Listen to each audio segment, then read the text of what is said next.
thank you all so much for coming tonight to our season opener of Sierra Nevada Forums.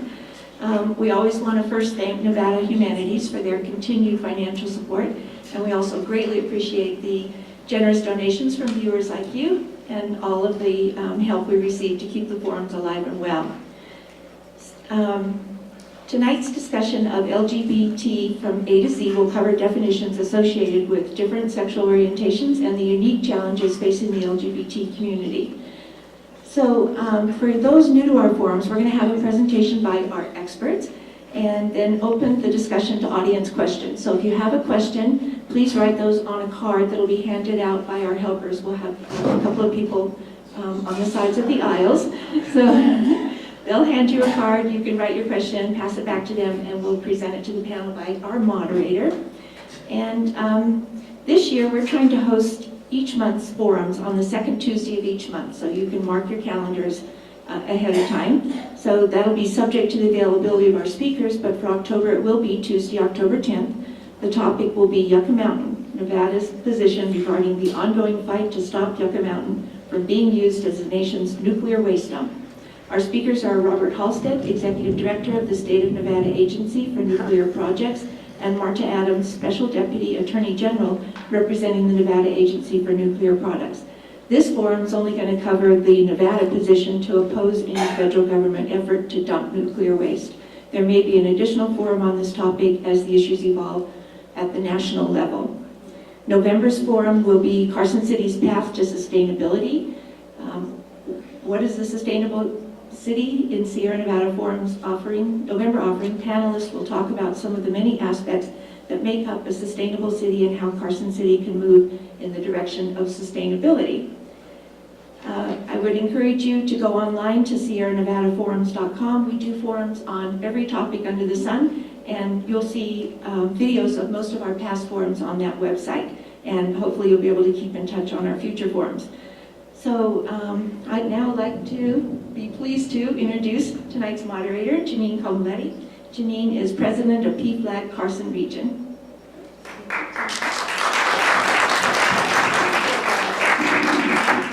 So hopefully you can see me behind this. Huge. Right? Right. I would like to thank Sierra Nevada Forums for inviting us to have this forum tonight. I'm Janine Comoletti. I'm the president of PFLAG Carson Region, and our topic tonight is LGBT from A to Z. And please hit the next slide. PFLAG stands for Parents, Families, and Friends of LGBTQ Community. We are an ally organization, but we also embrace the LGBTQ community. Our main mission is to advocate, educate, and support the LGBTQ community. So we tend to be the education arm in Carson City for this community. As I said, we're an ally organization. Our meetings are on the second Thursday at Comma Coffee, but we'll actually be moving our meetings to a more confidential area. And so we invite anyone to come to PFLAG. We're a very supportive, affirming group of people, and we very much support confidence and support our community. So we welcome you to come. Tonight we're going to hear from some of our leaders in the LGBTQ community in Northern Nevada. They will be answering your questions. Please feel free to write your questions on a card and pass them forward. I want to share with you, before I move on and have each one of our speakers share a brief 5-minute intro on who they are, I would like to share with you my story and what brings me to PFLAG. I am what is called an ally. I am a cisgender straight woman, if you want to label me. I became an advocate and activist when I was living in Washington, D.C., and it was during the time in history when we were really trying to have marriage equality voted in the states.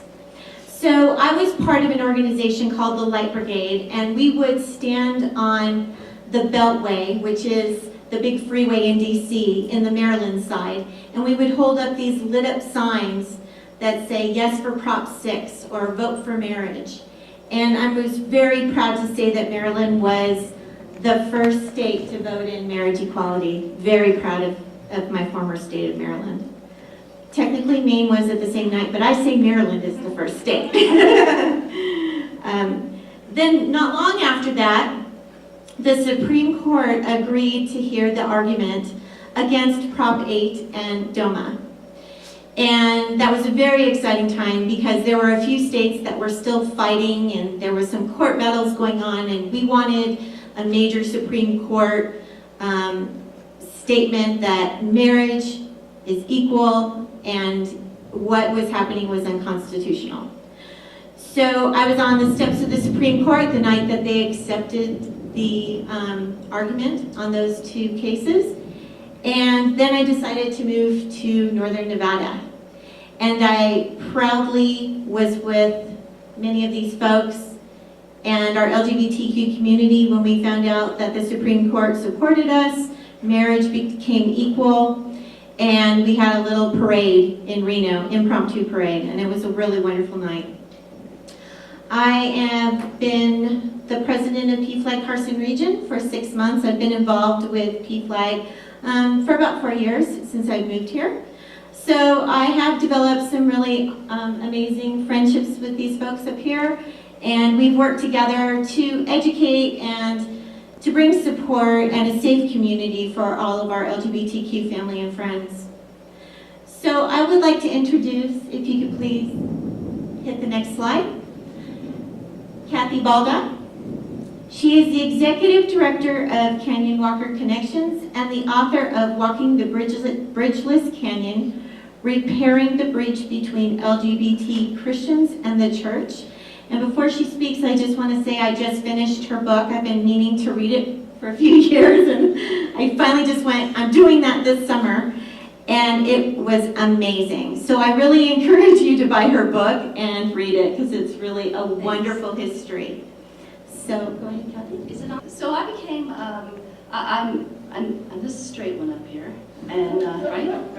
And not to assume with my friends that nobody's changed. I've worked with them all before. So I come out of an evangelical background, and in 2001, when I started getting moderately engaged in this conversation, I homeschooled my children.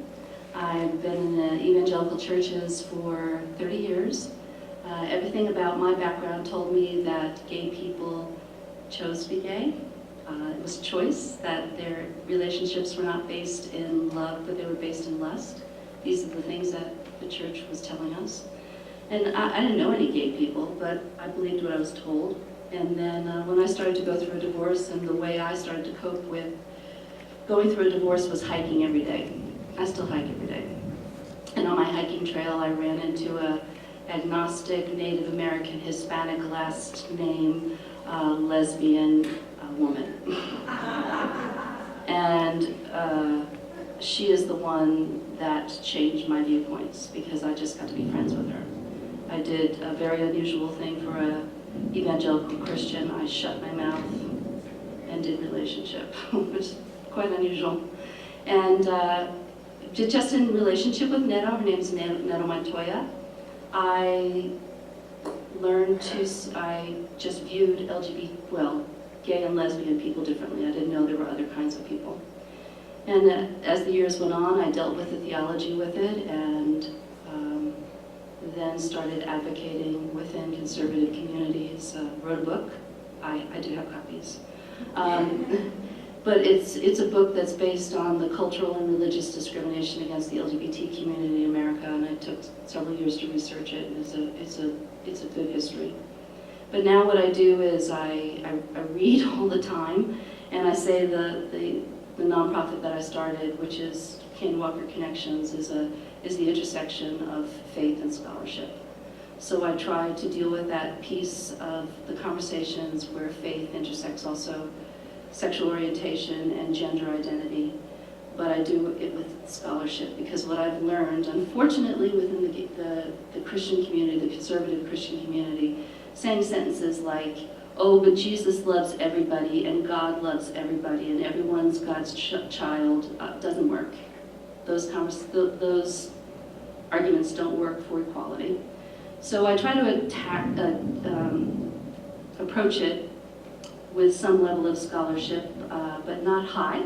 I try to keep it low and try to speak to people where they are. So a lot of the work I also do is I read all of the books nobody wants to read, the anti-gay books, the anti-trans books.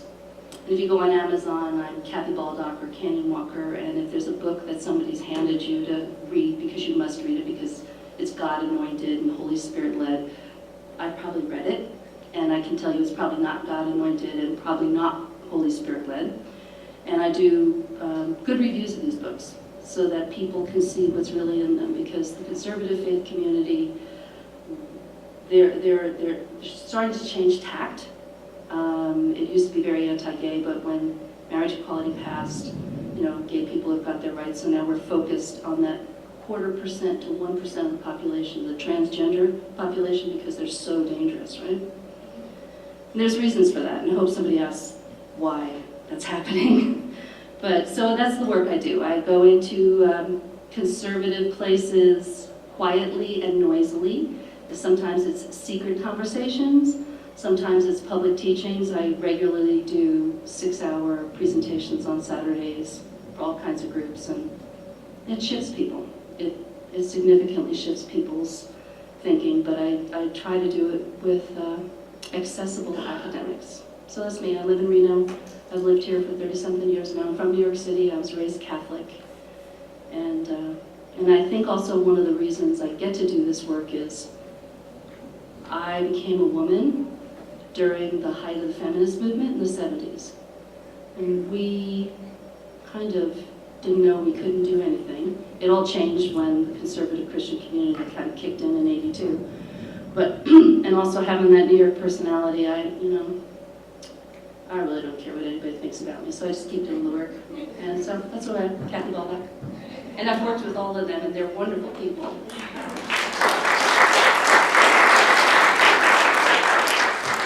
Oh, you guessed me. Go ahead and change the slide. Now we will hear from Kim Nichols, who is the LGBTQ Community Relations Liaison for HOPES and is the co-facilitator of the trans male and gender nonconforming meetings at HOPES. Hi, thank you so much. It's so wonderful to come back to Carson City. Last year we did a transgender panel, and that's so welcoming to be able to come back. I thank you so much.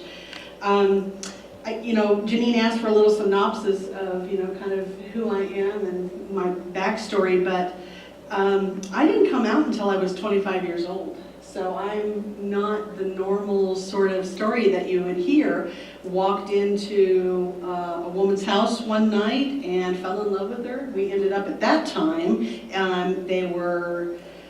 it was not marriage, so it was a civil union. And so you got a little certificate. And the same thing, we had everything going against us at that point. She was black, 13 years older than I was, and from the Bronx. So a very strong individual. And what I found myself, realizing just from then, 25 years ago to now, is that I honestly and truly would think of myself as more gender fluid, because putting me into that lesbian box certainly doesn't fit where I am in my life right now, because of the partner that I have. So I just want to, kind of open that up for people to kind of understand that things can certainly change in life. When I was over in Europe and working for NATO, I worked for Joint Chiefs of Staff because my background was case management. And so I always have found myself advocating for the marginalized community. Until I came here to Reno, did I really have the privilege of getting involved with the transgender community.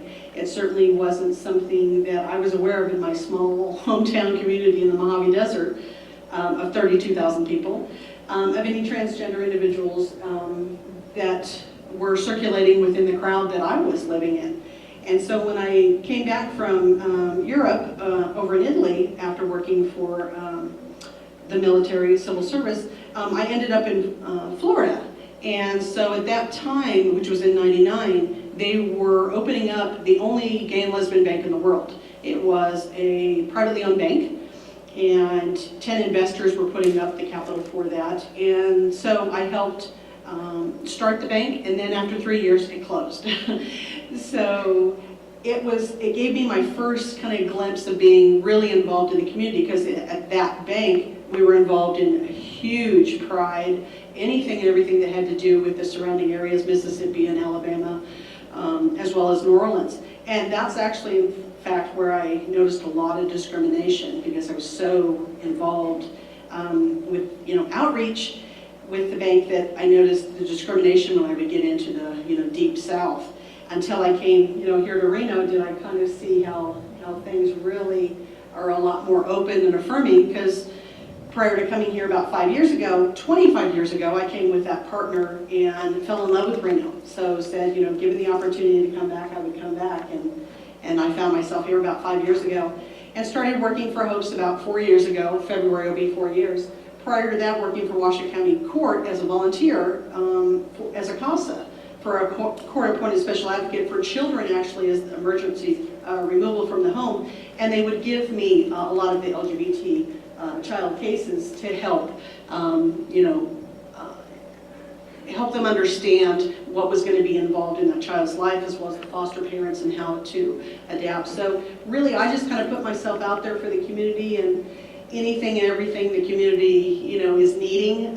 HOPES always wants to get behind the need for what the community is looking for. If anybody can think of there's something that, a surrounding area, even Carson City, because I'll come down here and I'll visit and I'll, give presentations.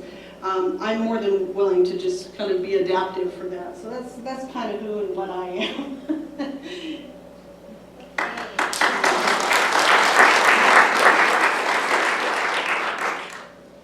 Next slide, please. Sherry Scafati is on the board of TAG, which is the Transgender Allies Group, and she is passionate about educating individuals about the transgender community. Sure. Thank you. And thank you all for being here. My name is Sherry Scafati. I start a lot of presentations that I do this way, and I probably start this one the exact same way. I may piss off one or two people in the audience by the way I identify. And the reason I say that is because I identify in no particular order as a Christian, a fiscal conservative, a social libertarian, a Navy veteran, a gun-carrying, transgender woman who happens to be a dad of 3 wonderful children. So usually I get at least a couple of people on my side, and some that get a little upset with me. I am the dangerous person that Kathy talked about. I am the transgender person on this panel here today. And I do have Kim beat in that I came out as transgender when I was 65 years old. I am now 67. Soon to be 68 next month. I work with TAG, Transgender Allies Group. We do a lot of lobbying work for the LGBTQ community here in Carson City during the legislative session.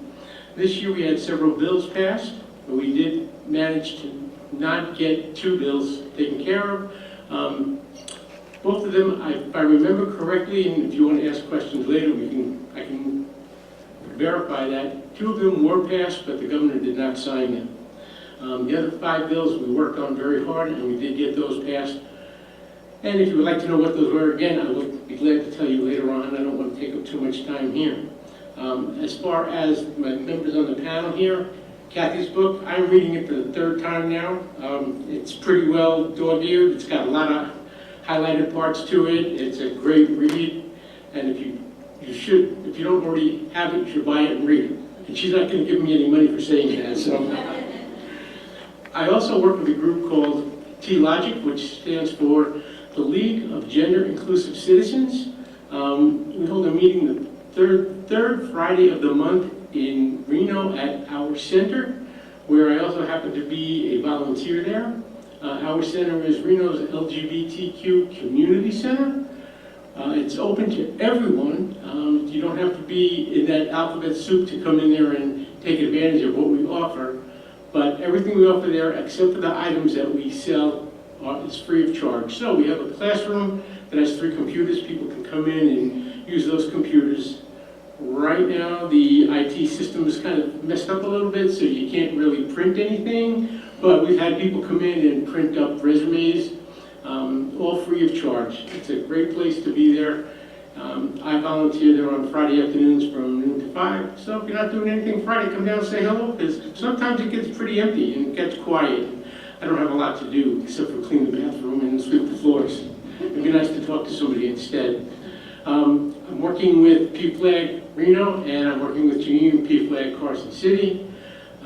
My passion is helping those people who need the help that they need as far as transitioning.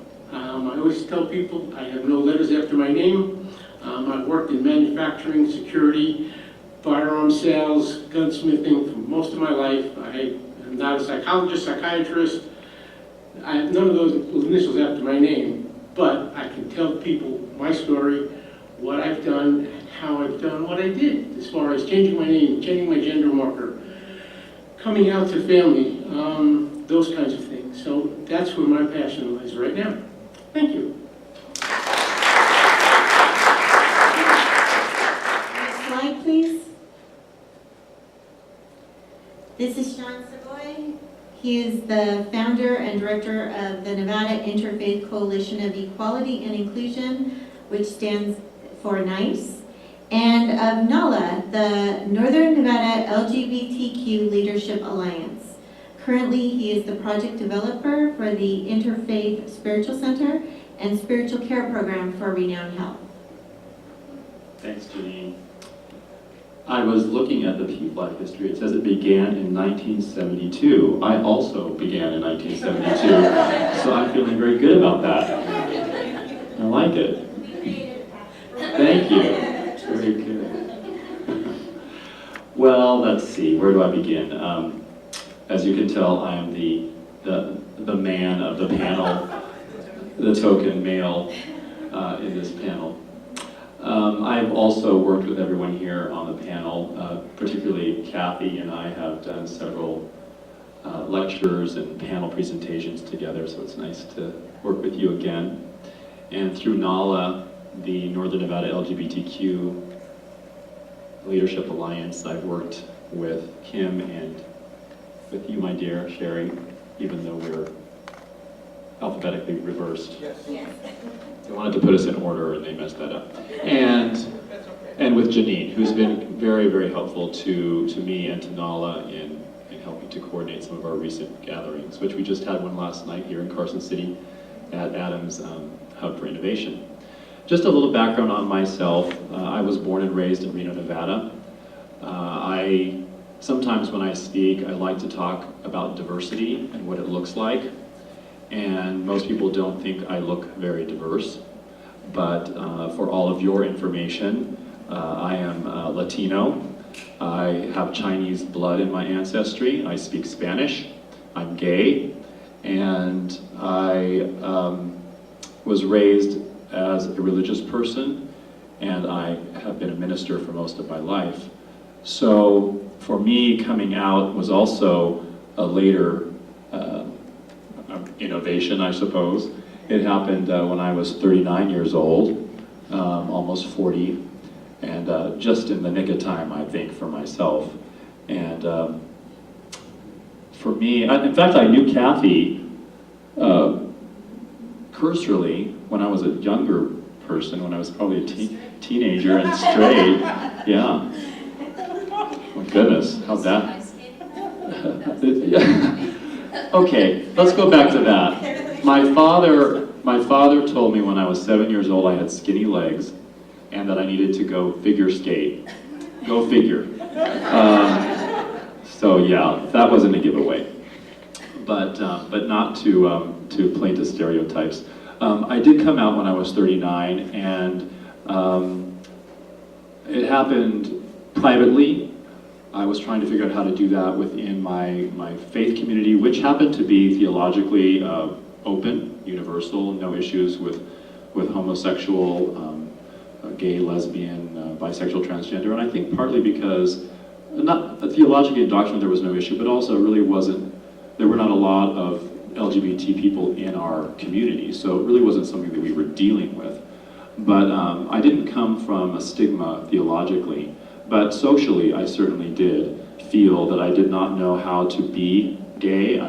Therefore I didn't identify as gay. I resisted it and fought it for most of my early life. Eventually I got into media. I have a journalism background, and I did a radio show, which is a story many of you have heard, some of you have heard. And in that radio program that I had for about 1.5 years or 2 years, I decided to do an episode, installment on marriage equality, about the same time you were working over in Maryland and all that. And that show got my that episode got my radio show canceled. And as a result of that, Kathy put me in touch with the faith director at GLAAD. Do any of you know GLAAD, the Gay Lesbian Alliance Against Defamation? So I called the faith director, Ross Murray, in New York City, and he and I had a long chat after I had written a press release and sent it to him. And he asked in that conversation if I was gay, and I confirmed that I was, but that the issue was not about me, but was about discrimination in the media. And he and I talked, and I decided to go ahead and put that I was coming out in the press release, so I came out with a bang, one might say. And but in that conversation, we talked about something that I have subscribed to, and that is moving the middle. And what I mean by moving the middle, which is my passion, is understanding that there are those in the world or in our communities who absolutely hate, and there are those in our communities who absolutely love, and there's everyone else. And most everyone else would like to love. They don't know how sometimes. And so through panels like this and books that, as Kathy's written, in programs like Sherry and Kim are involved in, and what Janine's doing with PFLAG, we're able to help move the middle.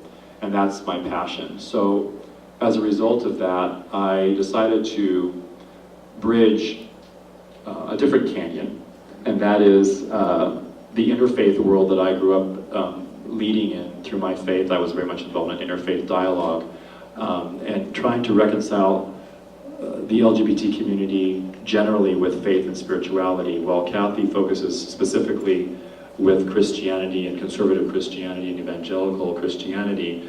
I want the LGBT community to know that there's a place for them in spirituality, whatever that may look like to them. And that I want the people in faith, and whatever that looks like to them, to know and understand that there's a place for LGBTQ people in spirituality. So that's what NICE is about. We have a list that we're expanding slowly as we have time, and that lists all the welcoming and affirming congregations, we hope one day in all of Nevada. In addition to that, I did found the Northern Nevada LGBTQ Leadership Alliance, and the purpose of that was what I call the 4 C's: communication, collaboration, cooperation, and what's the other one?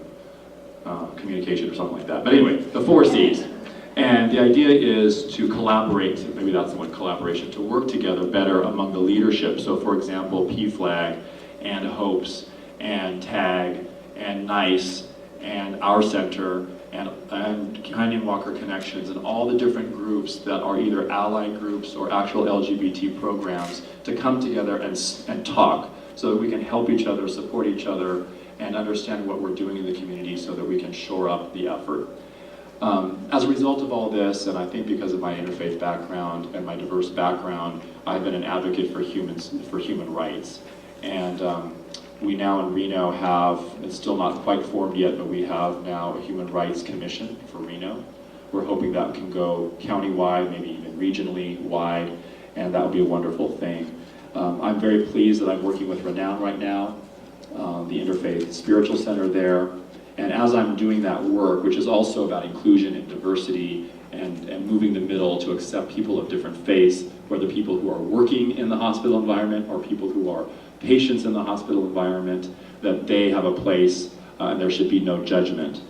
What I'm finding in that environment as I'm going through a kind of assessing the diversity situation and spiritual care programming is that there is also an issue when it comes to LGBT understanding in the hospital environment, especially with transgender. So that is also, it's nice that there's a confluence, and that's a little bit of what I'm working on, and I don't want to take more time. So I appreciate the opportunity to be here, and thanks, Janine, for inviting me. Thank you.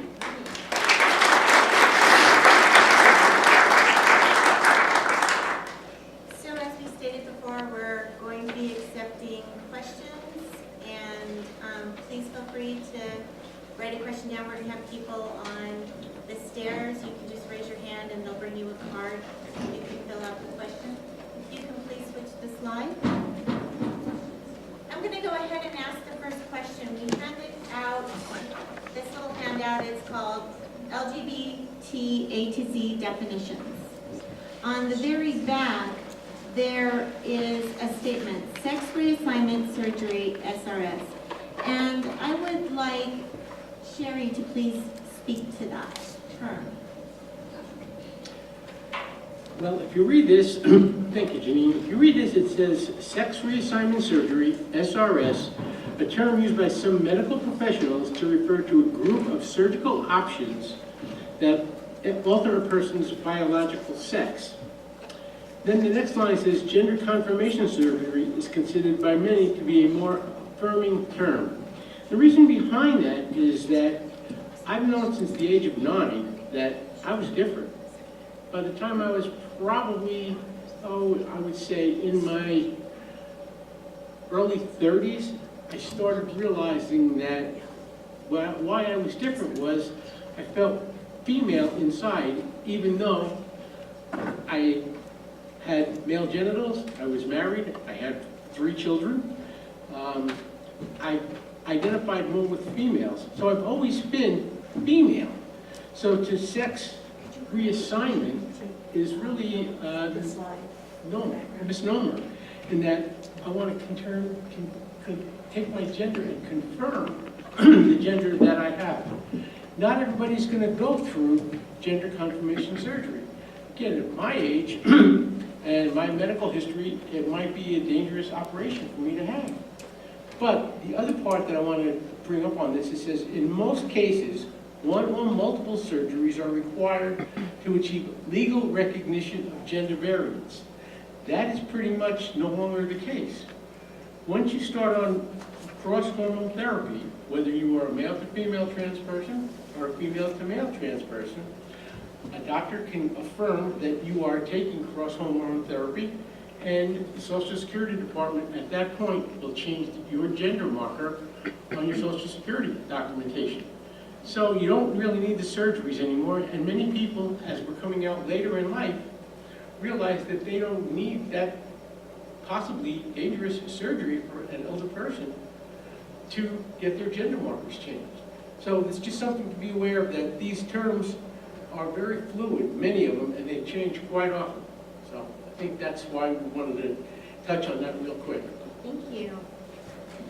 So we have a question, and I think this is directed at Sherry, but we may have other panel members who want to weigh in on this. And the question is, what bills were not signed by the governor, and what did they cover? In your opinion, why didn't he sign? Okay, the ones that were not, what we consider losses this year were, my paper's just sticking to you, excuse me, AB 348, the bill revised provisions for courses of instruction concerning AIDS, the human reproductive system, related communicable diseases, and sexual responsibility inclusive of all students, and requires each district to submit an annual report concerning instructions on those topics to the legislature. That was passed, but the governor vetoed it, and the reason behind that was there were many faith-based organizations that flooded his office with letters saying that this infringed upon their parental rights. And I think that is the main reason that he vetoed that one. The second one was AB 408, and he vetoed that on the 16th of June, required Medicaid and insurers to cover preventative health care services, maternity and newborn care, revised provisions related to contraceptives requiring coverage regardless of pre-existing conditions, prohibits healthcare providers and insurers from discriminating against transgender persons. There was a little caveat in that bill that said that there was no longer a minimum, or I should say a maximum financial requirement. So if you made more than the cap on Medicaid, you could still apply for Medicaid, which would then cover a lot of these things. And the governor felt that it was going to cost the state a little too much money with the climate that's going on in Washington, D.C. right now, so that's why he vetoed that. Thank you. Yes, please do. And correct me, Sherry, if I'm wrong on this, but on the first one, AB 348, which was a bill to revise the provisions for courses and instruction to include all students, that was a legislative path. What I wanted to say is that the counties, and in particular Washoe County, was already on a path to meeting some of those requirements for AIDS, health, and other types of education, communicable diseases, and sexuality and sex, based on statute. And so that was already in process. Some of you may know that as the SHARE program that exists in schools. So they were already trying to revise the education, and there was a lot of feedback on that too, mostly from conservative faith-based organizations. There was a hope that this bill would override all of that and cause the education to be upgraded and updated, but that didn't happen. So the SHARE program, as I understand right now, is still kind of in limbo in terms of the update that is happening on the county level. Is that correct? Yes. Thank you. Also, could you speak to the bill that passed that will be affecting the schools, which is SB 22 something? SB 225. Yes. Clarifies that the prohibition on bullying and cyberbullying applies to all public schools in the state, including charter schools, allows private schools to comply with the anti-bullying provisions, requires training concerning the needs of persons with diverse gender identities or expressions, and the needs of pupils with disabilities or autism spectrum disorders. So it will help with all of that bullying that can possibly go on, and that is going to be statewide. And as an educator, I'm really excited about that bill in particular because they're looking to create safe environments in the schools for not just the students, which obviously is extremely important, but also for the volunteers, for the teachers. Some teachers go through bullying as well if they're members of the LGBTQ community. Kathy, why is the Christian community attacking the transgender community?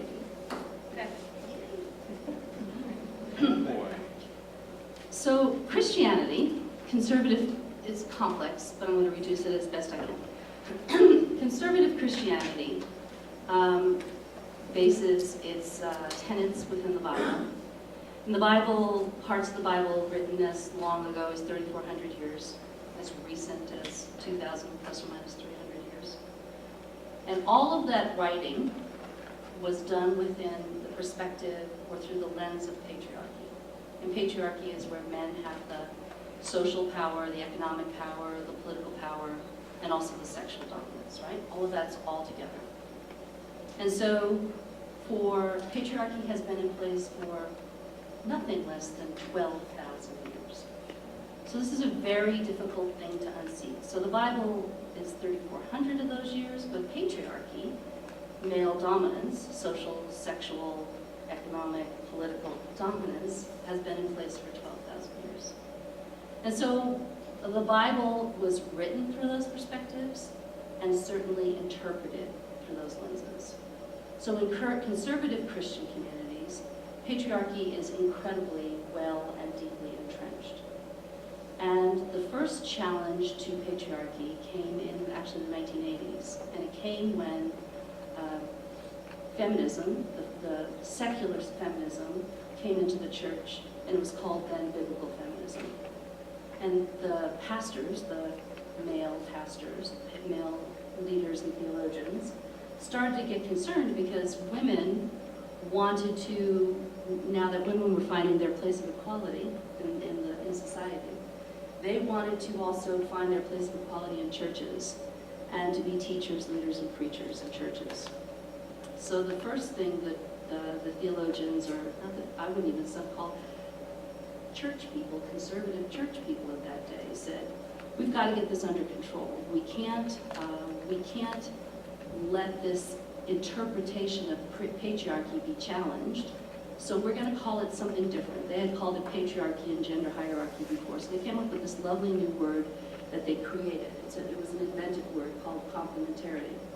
And in complementarity, the point was that it took a man and a woman within a relationship, both within family and marriage, and within church roles and services to reflect the full image of God. Well, that falls apart right away because Jesus didn't have a woman by his side, and Colossians says he reflects the full image of God. So that's a big fail, but let's overlook that. So that became the first challenge to the way the church interprets hierarchy. And they knew right away that if they didn't get this under control and say that it took at least 2 genders to reflect God, that they were going to have a problem, because this is the 1980s. AIDS crisis happens, people start losing their partners, and also within the lesbian community there was a lesbian baby boom. And there were the first inklings of people saying, we want marriage too. So these same conservatives, they signed this statement called the Danvers Statement that said patriarchy, gender hierarchy has to stay in place, because if we don't make those things stay in place, all of the structures will fall apart. So they get women in control, and then along comes the gay people. And gay people say, we want marriage too. So on to this doctrine that they said had existed since the beginning of time, which really had only existed since 1987. They added on, not only did it take gender differences, but it now took anatomical differences. So that would fence gay people, gay and lesbian people out of marriage. So all that was fine. For about 30 years, they operated on those premises that this is the view of marriage, this is the blueprint for marriage, this is the blueprint for what relationships look like if you want to reflect God. And then all of a sudden the transgender people come along. So gay marriage is already passed, and those gender binaries are starting to fall. Right? Now you can be 2 men in a relationship, 2 women having children, 1 woman having children, 1 man having families, so that the man, woman, child thing is starting to fall apart. And the last thing holding it together, they've got to hold the gender binaries. They have to hold this structure tight. Because if they don't hold this structure tightly, then all of a sudden male leadership falls apart. And within conservative Christian communities, it is based on, is written by men, it has been interpreted for centuries, millennia by men, and it is being led by men.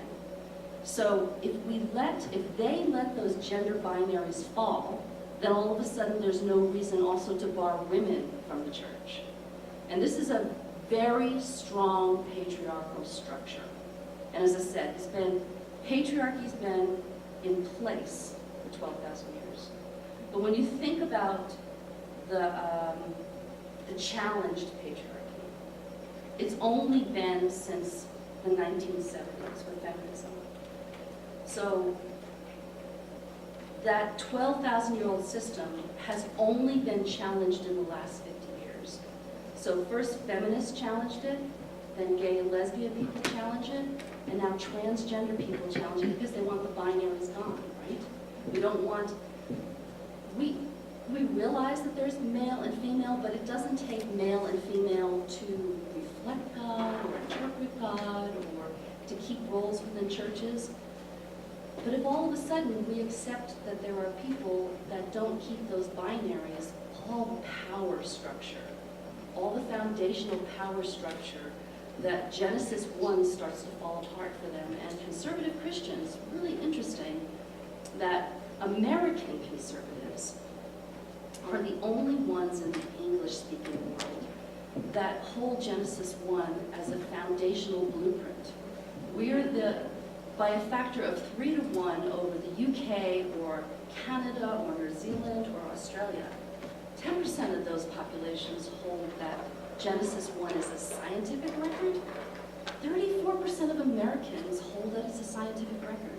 The evangelical, literal, fundamentalist readings of the Bible are incredibly strong in the United States.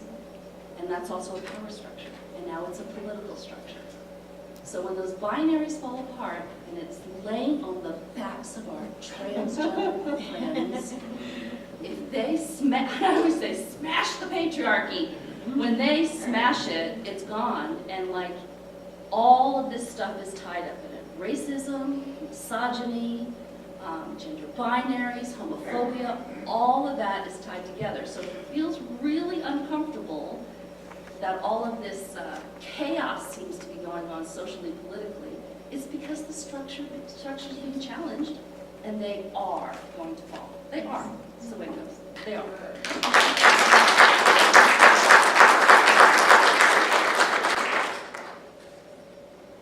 So we have a very popular topic tonight, which is the transgender topic. So I think we're going to be calling on Sherry quite a bit. If a man is transgender and becomes a woman, is she sexually attracted to men? Ah, interesting. Sexual attraction and gender identity are two totally different things. I'm a transgender woman, so I was born male. I was married for 42 years to a wonderful woman. Love of my life. She passed away in 2012. But we've been friends. We met when we were 9. We had 4 children together. We did lose one of them. But I have 3 great kids with that woman right now. One of them lives with me. I still like women. Sorry, Sean. Oh, I mean, I like you, but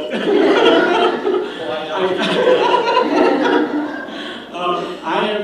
If I were to be sexually attracted to someone, it would be a woman. To be honest with you, I'm too busy right now to be sexually attracted to anybody. But if I was, it would be a woman. I get that. So does that make you a lesbian? If I had to put a label on myself, I would say I'm a trans lesbian. So, sticking to our theme, I want to open this up to the whole panel because I think this is something we can all speak to, including the ally community.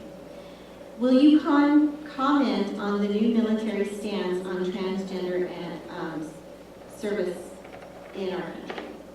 So the new, the new executive order, isn't it? Well, it's not an executive order yet. It's just a tweet. Oh, okay. By the way, Wait. I thought a tweet. What is the By the way, executive order? tweet is such a gay term. Don't you think? It is. As a Navy veteran and a transgender woman, I am deeply offended Yes. by that. What it says to me is that my service during Vietnam was not worthy of anything. My friends that I lost over in Southeast Asia, some who I am sure were trans, their lives mean nothing to now disband. And so I am deeply offended by it. But along those lines, people also talk about people kneeling during the national anthem and burning the flag and all of those things.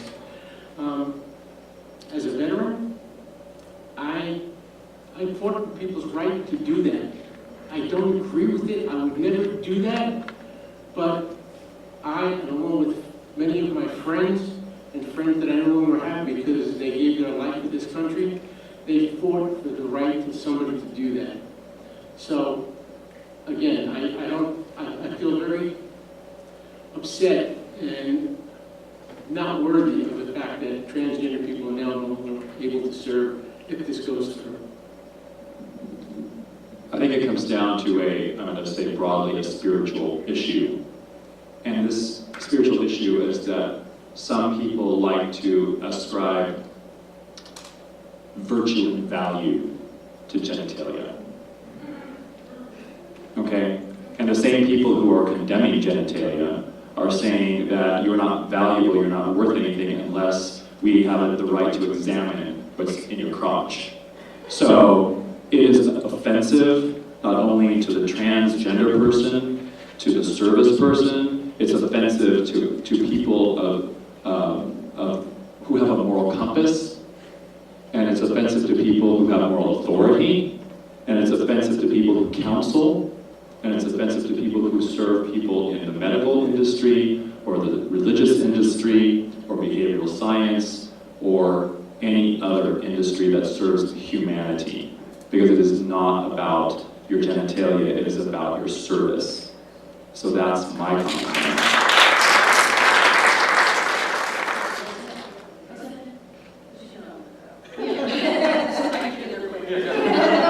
Not too long ago, with this tweet that came out, we know in the surrounding area, Sam Hunt, who was part of this tweet. Okay, well, Sam came recently to one of the trans male groups. He's also an MFT.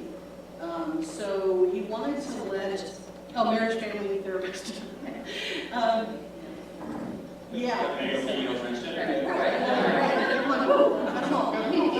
But he has great support from his command, Captain Cortez, as well as some of the leading commanders within the military, not just the National Guard, but all over. And his command has told him, if you see that you're getting any pushback, you let us know. They're going to fight tooth and nail for him and everybody in Nevada that has come in support of Sam. Now, Sam also threw out the first pitch at the first Pride in Reno, the Aces game. And so the more we can get, I think, behind individuals, certainly within the service who are active duty and veterans, I think it'll be an easier way to overcome it, honestly, because there's just been positive support. There's very little. Somebody asked me the other day, a new gentleman that I had met that works at Lovelock Prison that is also a veteran, who has been afraid to come out for that very reason, because he wasn't quite sure. He was from New York, coming here to Reno, wasn't quite sure how Nevada was absorbing that, and it's been beautiful. So I think as long as we can pass on that word, the better. That's just my thought. Okay, I know policy. I know policy. So first, just a bit of background. So whenever we talk about transgender people, the rote responses or the rote objections have been children. We can't have our children exposed to them, and we can't let our children in the bathroom with them, right? So in some states, they would want Sherry to go into the male bathroom. If that's when her birth certificate, her gender assigned at birth was male, I mean, that's ridiculous. So it's typically been about children and bathrooms. It's not working, okay? So this is why the binaries are so strong. This is why they're hitting on the binaries. So 2 years before this transgender in the military process was about to happen. So we should be in the 6-month period when it was going to be enacted, when it was going to be rolled out in the military. So for 2 years, they did all the studies they can. All the military branches did all these studies. Everybody agreed that transgender people could, are able to serve in the military. There was going to be protection of them, just like Don't Ask, Don't Tell. Now that was going to be expanded to transgender roles. Then the election happened, and if you voted for the president, I'm going to tell you, this was an intention from the start to roll this stuff back, from the absolute very start. I have ears on the ground in all sorts of places, in the Senate, in media. I knew right away that the intention was of Pence, who's a very conservative Christian, to start rolling back as many of the 37 executive orders that had been passed under Obama to protect LGBT people. And this was one of the focuses, was to focus on trans people in the military, but unfortunately, we thought it was protected because for 2 years this study had been done. So all of a sudden the tweet comes out. I have talked to generals and men, no, that's not what happened. People like the Family Research Council, which is one of the number one lobbying associations in this country that's against LGBT people, funded heavily by the Christian right. They're in Washington, D.C. They are part of what it meant with the president and Pence. And what happened was this is actually how it came down. Everything was about to pass, and then some of the leaders in the military and the Air Force in Colorado Springs started saying, we don't want this to happen. So if you know anything about the conservative Christian community, that's also where Focus on the Family is based. I mean, it's like the evangelical Rome. And so Focus on the Family has a very big footprint within the military and also the community of Colorado Springs. So they knew if they went there, or the conservatives went there and started needling some of the military leaders to say, like, this is a real problem. Isn't this a problem? This is a problem because this is a problem. And it's going to reflect back to, we can't be having transgender people in the showers and bathrooms because that's completely disruptive to military service. Well, we had the same thing in 1958 when we didn't want black people in the showers and in the bathrooms with the military too. And Truman, he just signed an executive order to integrate the services, because even though 96% of Americans still wanted segregation in the military, he signed an executive order because he knew it was ridiculous. Well, the same thing is happening. We don't want transgender people in the bathrooms and the showers. We faced this before with people of color. But I will tell you, this is absolutely not coming from military generals who for 2 years have given their input, and absolutely every branch is for integration of transgender people. This is coming from the conservative religious right, Focus on the Family, Family Research Council, Alliance Defending Freedom, the Heritage Foundation, all Christian lobbying associations that have really open access to the Trump administration. So it's conservative Christians that are doing it. Yay, my team! So I would like you to speak to a couple things that you've been talking about. You've answered many of the questions. I would like you to define, when you're using the term, the binaries. So if you can define that, many people don't know when we talk about non-binary or binary, what that means. And also, I would like you to just touch on when the administration says, oh, it's because of the medical costs. We're doing this because of the medical costs. So. Yeah, but when I found myself, a lot of you have seen probably, if you've ever had some education on being gender fluid and a binary scale, like Sherry alluded to, identifying one way and how you emotionally feel. It's kind of what we said within the community. We kind of said, there's a difference between who you go to bed as and then who you wake up as. Personally speaking, that fluidity, and this is what I see a lot more with our younger generation since I've come to Reno, especially because when I came here 25 years ago and I went up to UNR and I heard that there was a queer student union, I was like, what?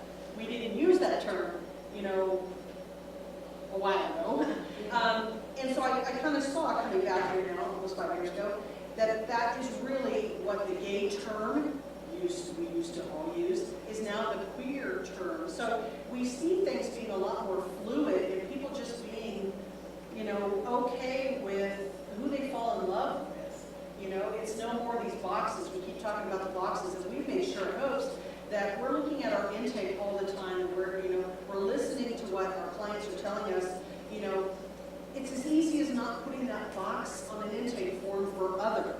Just putting other in a line or you know, letting people answer for themselves. It's not as, you know, black and white as, you know, are you heterosexual or homosexual? Are you lesbian or gay? There's so much more to it. And that's why I said personally, I found myself, instead of putting myself in the lesbian box, which I had been for 25 years, I now find myself, you know, really identifying as gender fluid. So that I'm okay with what I felt for those 25 years, but I fell in love with someone who also identifies themselves differently and not a lesbian. So that's what made me personally have to, you know, kind of look at the fluidity of myself. Just as when I first met the woman, walked into her house with a guy I dated and then got back together with, and just, it happened. You know, I can speak to that personally happening to me, which I hear more and more stories and more. Like I said, a lot of the kids now in that 20-somethings and younger really just don't want those labels. They are really just saying gender fluid. So I want to say something about binaries too. So this is the conservative gender binary. So I'm it.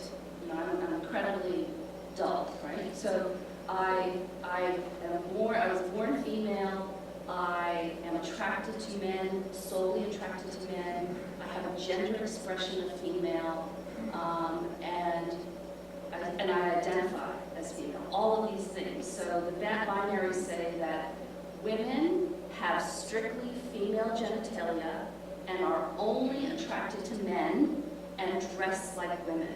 Okay, so that's a binary, and the other is obviously the opposite. Men have male genitalia.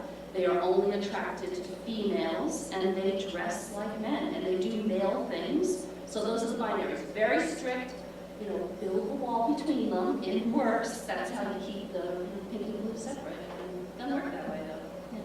No, it doesn't work that way. There's a really great diagram that's used in some education, and I think all of us have probably used it. The genderbread person. Everyone's familiar with the gingerbread man, right? So it's called the genderbread person. You can look it up, okay? And just what Kathy was talking about.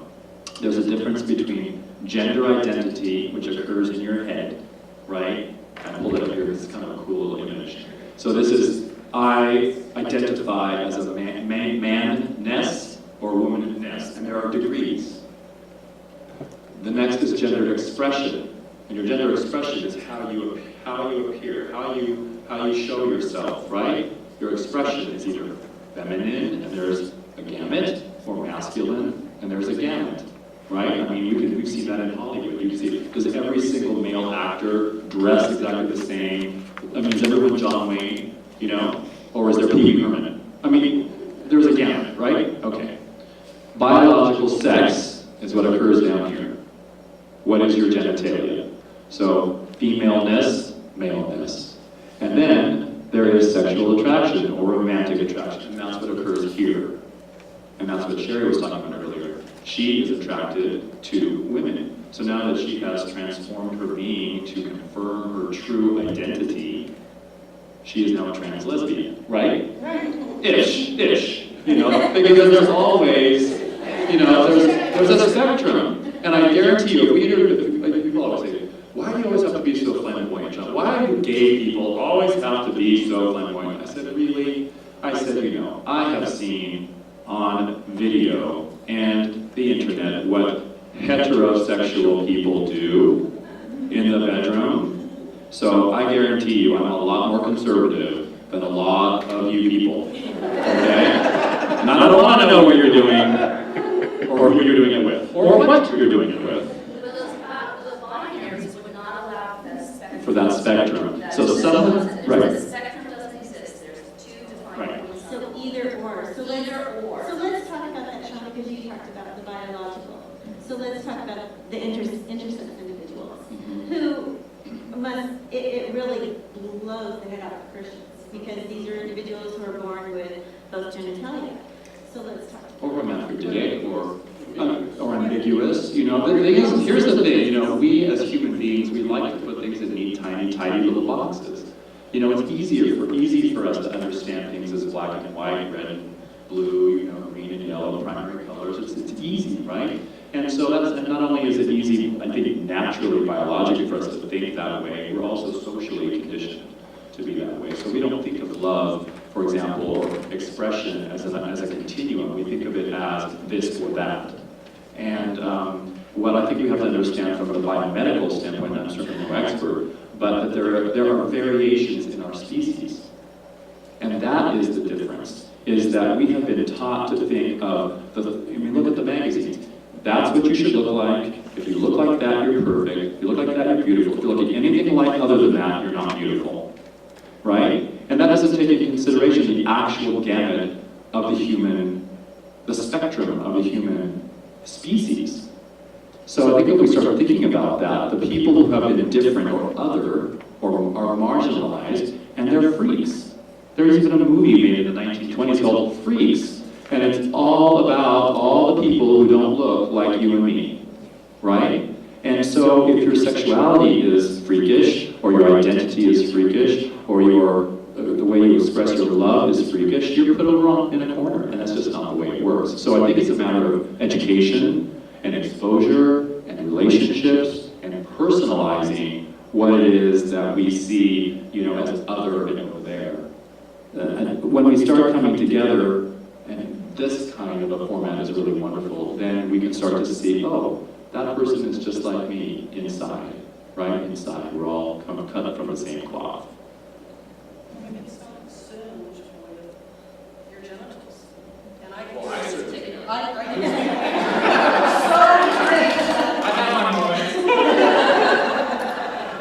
and I can speak personally to that, because the first woman that I came out with, she was actually intersex. So I can speak personally to that, most definitely. Yeah. And there is certainly almost along that binary, certain chromosomes will certainly make one or the other more prominent.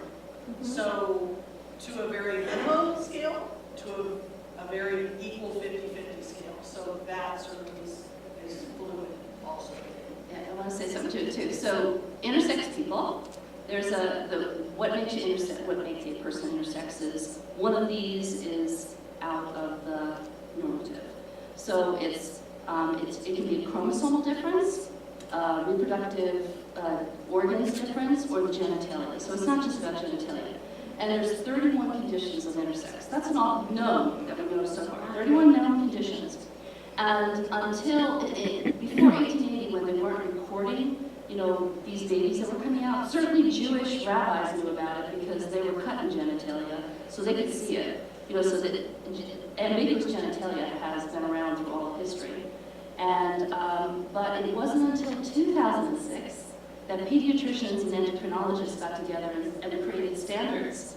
Because before that, I know in our generation certainly, doctors had the supreme last word. So there was no second opinion, right? So doctors would have a baby with slightly ambiguous genitalia in the 50s, 60s, 70s, 80s, and do a little, cut, slip, tuck, and say we had to do a minor thing, and really not even tell the parents. So until 2006, there were no standards, which is pretty darn shocking. So what do Christians do with this? This is always the question, because we're the ones fighting it all, right? So Christians, so I read I read the opposing part, and there's always this caveat, we don't like transgender people, but we're okay with intersex, because that's a biological condition. We can't do anything about it. But the way they validate intersex people not being in that Genesis 1 blueprint, they say, well, just like a lot of other things, intersex people happened after the fall, right? So the perfect blueprint was male, female, perfect binaries. You've got the male leaf, I've got the female leaf, so I've got like 3 leaves going on, you only get 1. And so the binaries were set, but this intersex people happened after the fall. So I'll say to people, well, okay, so if Genesis 2 is the fall, lots of things happened after the fall, including children and races. So are you telling me that God didn't want me to have children? That's like a result of the fall too. All of these things fall apart. But conservative Christians that read the Bible literally will say intersex people are a result of the fall. How do you find that? I mean, that's a little reading. But there's 31 known conditions. to the gender binary, sometimes the medical profession has an issue or a problem understanding that, believe it or not. Personal story, I had to have an ultrasound of my kidney back in June. All my documentation says Sherry Scapidi, says female, my Medicare card, my driver's license, my concealed carry permit now, I mean, everything. Doctor's going through it, and he starts to play around down there on my kidney, and he goes, oh, you had a hysterectomy. Oh, wait, you have a prostate. Huh? So he had, so he was a little confused. That's what happens sometimes. I might like you.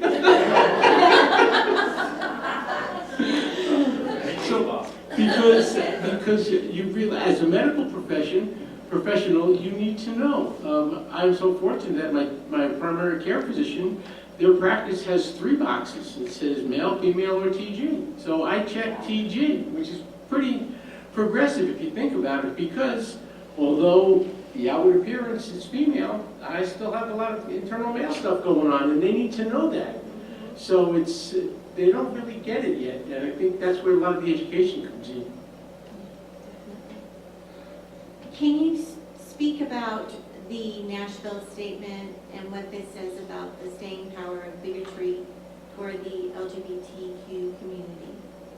Am I the only one that knows the Nashville Yes, so you Statement? probably know better than the rest of us. The Nashville Statement. Yes. So the Nashville Statement was signed by the Southern Baptists, their political arm, which is the Ethics and Religious Liberties Commission, because the Southern Baptists also have policy, and by a wonderful group of people called, and this is a group I would never belong to, it's called the Council for Biblical Manhood and Biblical Womanhood. It's like, I don't want to pay dues there, no. So, but they're the ones, remember before I referred to this Danvers Statement that was signed in 1987? They're the ones that introduced the Danvers Statement in 1987 when women started getting too up into the church. So this is like the Danvers Statement Part 2, because God spoke to them in 1987, but they didn't hear clearly on the transgender issue, right? So just 2 weeks ago, the same group of people got together in Nashville. It's not because the people of Nashville, actually the mayor of Nashville was very upset this was called the Nashville Statement. But the group, Ethics and Religious Liberties Council, has their headquarters in Nashville. So they came together and they came up with 14 because and whereas statements. And they were all based on literal readings of Genesis 1. And so this time, though, they included not just gay and lesbian people, but they also included bisexual, intersex, and transgender people. And I see it as, well, first of all, the backlash within the progressive Christian community, even people that might, like Sean was saying, there are people that really love and people that really hate, and there's this whole bunch of people in the middle. Well, that whole bunch of people in the middle are really confused by this stuff because they want to do the best they can to love gay and transgender people, and they may be parents of them, have more than just a relationship with a local barista and their hairdresser. They may have actual relationships, and they're realizing these people are good Christians too.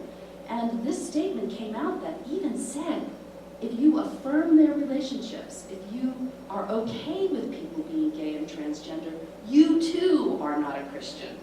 You too. You too. So it was an incredibly aggressive, arrogant, fairly ignorant statement, drawing a distinct line in the sand. And it's all because they see those binaries falling. So they're white-knuckling onto the power they have, that these binaries have to remain. And anything outside of these binaries, whether you participate in them, encourage them, believe in them, or advocate for them, you are no longer a Christian.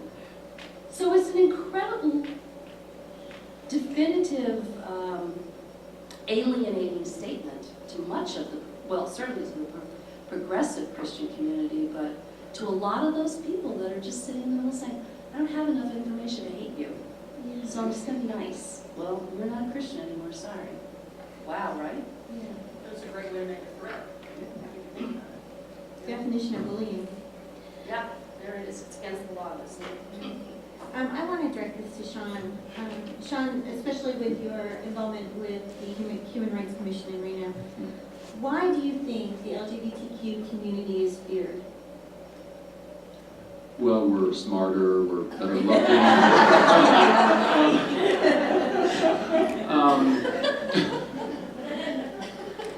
You know, What else? I think, I really, gosh, that's a good question. Here's why. Here's my opinion. And this is just off the cuff right now. No, actually, I've thought about this. The LGBTQIA through Z community is everybody. We're every gender, we're every color, we're every age, we're every size. So, we're pervasive. And I think that is really the issue. They can't box us. They can't really box us. They can't put us in that, oh, he's black, or she's Latino, whatever that is, or Asian, or, a woman, or a man. You can't. So, I think that's a big part of it. It's fear of the unknown. It's fear of losing control. And as Kathy is saying, it's a subconscious bias that's so ingrained in our culture that most people don't even know that they even believe it. And even the people in this millennial, now, we have the millennials who are growing up, now we have the Z generation. But the millennials are supposed to be all loving, all caring, fluid, this and that. I have experienced discrimination from millennials. But they don't even know that they're bigoted and biased until they have an outburst. Until something challenges them in their milieu or their environment, then they say, faggot, you're so gay, get out, or whatever it is. So it's so deeply ingrained. This white, again, white meaning Northern European, Western European, remember white and Caucasian are not the same thing. Northern European, Western European, Protestant, Calvinistic, puritanical, male, patriarchal mentality. It's just in our culture. And it's been in our culture forever and ever and ever. So when that's challenged by women, and remember when someone who is not the things I just mentioned complains of an abuse, the automatic is to turn it around and blame the victim. It's the automatic. Oh, the woman was dressed provocatively, therefore she deserved to be raped. Oh, the four guys who walked into the pub on Sunday and got kicked out because they were swishing away or whatever, a little gay or whatever. They must have been wearing something flamboyant to deserve the treatment. So it really does get down to what Kathy's saying. It's the challenging of the power structure. And it's in religion, it's in politics, it's in sociology, it's in medicine, it's in psychology, it's everywhere. And I think for the other reason I said, it's just, we kind of, we're everywhere. We always have been everywhere, right? But you could keep it at bay. It was kind of a fun oddity to have the dandy or the fun gay friend or something like that, right? How cool. But now, and this gets back to something else Kathy taught me in one of our lectures we did together, and that is getting back to class structure. It's also socioeconomic. How dare a gay man of importance and a gay man of importance walk hand in hand down the street? How horrible. Now, if the man of importance has a boy on the side in the back room, whatever. It's the prominence that's the problem. It's the prominence It's that, oh, they're seen. People are putting them on magazine covers. Oh my God, people are putting them on TV. Oh my God, people are putting them in the movies. Oh my God, people are bringing to my bar mitzvah. Get them out. It's like that. It's no longer behind closed doors, behind the scenes. And that's the challenge to society. Can I say something too? So it depends on the age you are. So when I teach along timelines of history. So I see the objections to the LGBT community in different time periods. So, you know, if you're talk about the early 1900s, it's a different set of objections.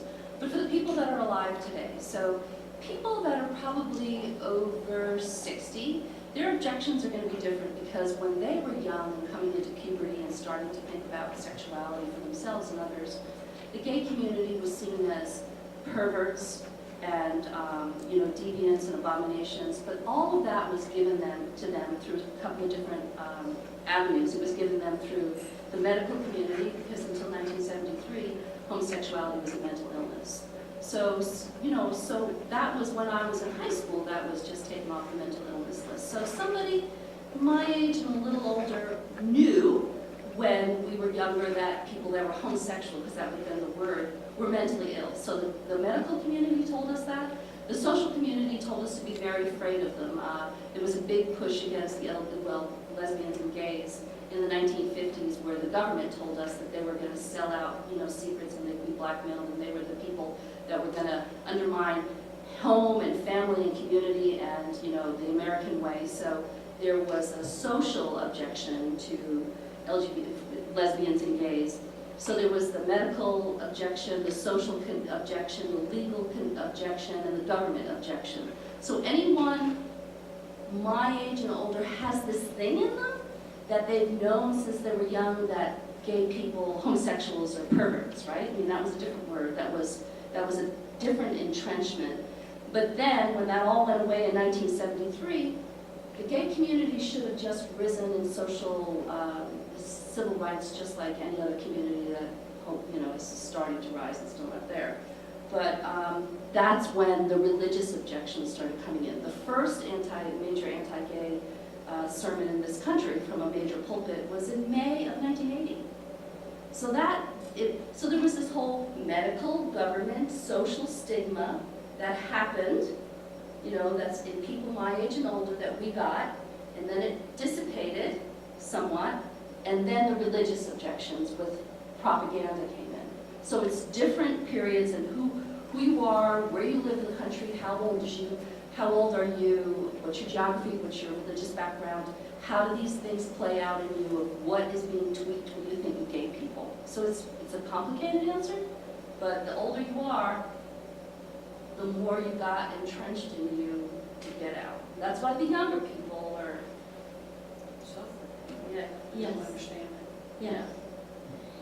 And we're about ready to wrap up tonight, and I apologize if we weren't able to get to your question. I'd like to thank this wonderful panel, all of which have come down from Reno and Fallon. Is it Fallon or Fallon? Fernley. I always get the next up. Fernley. And for bringing such information and education to Carson City, and for being such great friends and showing up for me. I really appreciate that. And I'm just going to do a little brief shout out to PFLAG and to the allies out there. I think a big part of us moving forward in this country is for those binaries that we talk about. Those of us who identify as cisgender, straight people, that we full-heartedly come out of the closet, openly work with our brothers and sisters in the LGBTQ community, and support them in educating and in completely eradicating the fear. And when you have an LGBTQ member in your family, as a friend, the fear goes away. And I would encourage anyone in here who identifies as cisgender and straight to become an ally and to help us. And we will welcome you in PFLAG. And I would also ask that you share with your friends the information about PFLAG, because we have parents in the Carson region, and that includes Lyon County, South Tahoe, and Douglas County, who are frightened. Their child has come out to them. They have expressed that they're LGBTQ, one of the letters, and the parent just doesn't know what to do. Well, we in PFLAG know what to do, and we're there to support those parents, and we're there to walk them through the process of seeing that it's not a fearful thing, and just loving their child and helping them with any services they may need. So we thank you for showing up tonight. Thank you for your support. And again, if you can please show your appreciation to my panel.